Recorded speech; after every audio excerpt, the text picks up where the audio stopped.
विधान परिषद ही नांदेडची 18 तारखेला वोटिंग चालू आहे, म्हणजे होणार आहे. तर ही इलेक्शन पाहता हे म्हणजे वेगळेच इलेक्शन वाटतात, कारण आम्ही आधी हे इलेक्शन लढलेले नाहीत. की लोक कुठं गायब झालेत नगरसेवक, आम्ही भेटायला चाललो ते घरी नाहीत, महानगरपालिकेत नाहीत, नगरपंचायतमध्ये नाहीत. नगरसेवक गायब का केले, म्हणजे कोणाला एवढी भीती आहे की आणि नगरसेवक गायब केल्याच्यात आम्ही विचारात पडलो की हे असं काय इलेक्शन आहे बाबा, की हे फेअर इलेक्शन वाटत नाही मला. हे घोडेबाजीचं इलेक्शन आहे आणि हे लोकांचे रेट ठरवून, जसं गाढवाचे, कुत्र्याचे, मांजराचे जसे प्राण्यांचे रेट ठरतात तसं नगरसेवकाचे रेट चालवून त्यांना विकत घेण्याचं काम प्रतिस्पर्धी उमेदवार करत आहेत. आम्ही हे इलेक्शन म्हणजे लोकशाही जिवंत राहण्यासाठी इलेक्शन झाले पाहिजे म्हणून आम्ही आमचा फॉर्म दाखल केला आहे.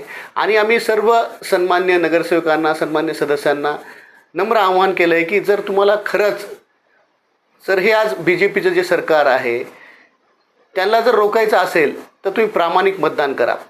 बघा ना की 2 उमेदवार जे आहेत ते नगरसेवकच नाहीत आणि हे नगरसेवकाच्या प्रतिनिधीमधून विधान परिषद जायचं आहे. त्यांना नगरसेवकाचे प्रश्न काय कळणार, की नगरसेवकाला मंत्रालयात गेलं तर कुठली आयडेंटिटी मिळत नाही, की त्याला प्रवेश मिळत नाही.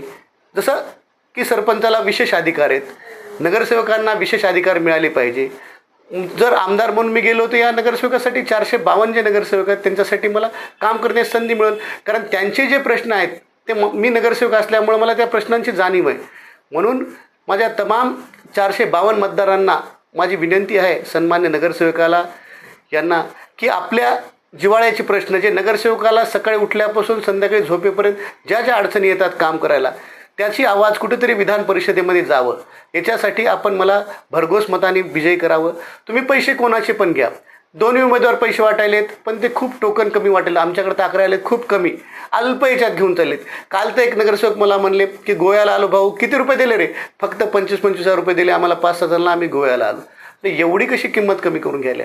माझं म्हणणं आहे की त्या 2 उमेदवाराकडून आपण पैसे घ्या आणि वंचित आघाडीचा म्हणजे मला इंजिनियर प्रशांत इंगोले आपला प्रतिनिधी नगरसेवक म्हणून आपण मला निवडून द्यावं, जेणेकरून मी सभागृहामध्ये आपले सर्व नगरसेवकाचे जे काही प्रश्न असतील मी सभागृहात जाऊन मांडेल. बघा, हे इलेक्शन पैशाची घोडेबाजाराची आहे, आव्हान वाटत नाही. कारण लोक जर प्रामाणिक असतील, सन्मान्य नगरसेवक जर प्रामाणिक राहतील, निश्चित आमचा विजय होईल. जर त्यांना खरंच चांगलं काम करणारा त्यांच्यातला नगरसेवक प्रतिनिधी जर पाठवायचा असेल आणि त्यांना खरंच जनतेचे काम करायचे असतील, ज्या जनतेने त्यांच्यावर विश्वास ठेवून त्यांना निवडून दिले, त्या निवडून देण्या जनतेचे जे अपेक्षा आहेत, त्याचे स्वप्न आहेत आम नागरिकांची, ज्यांनी त्यांना निवडून त्यांचे जर पूर्ण करायचे असतील तर नक्कीच सन्मान्य सदस्य मला पहिल्या पसंतीचं मतदान देऊन भरघोस मताने निवडून देतील. पण त्यांना जर पैशाचाच घोडेबाजार करायचा असेल, त्यांना लाचारच व्हायचा असेल तर मी त्याला काही म्हणू शकत नाही, तो त्यांचा निर्णय आहे. आम्ही जातो त्यांच्या घरी प्रचाराला तर आम्हाला कळतं की नाही गावाला गेलेत, कुठं गेलेत. आता मला तर खंत वाटते तुमच्यासारख्या मीडियाची, तुम्ही एकाही मीडियानं बातमी अजून लावली नाही की नगरसेवक गायब झाले, टूरला गेले, कुठं दिसत नाही. म्हणजे मीडियासुद्धा इथला नांदेडचा मॅनेज असल्यासारखं मला वाटते, कारण एकही मीडियावाला विचारत नाही की हे नगरसेवक गेले कुठं. कारण नगरसेवकाला सुट्टी नसते, त्याला मानधन देते महानगरपालिका, नगरपंचायत, नगरपालिका, त्यांना काही सुट्टी नसते, ते 24 तास वर्क असते.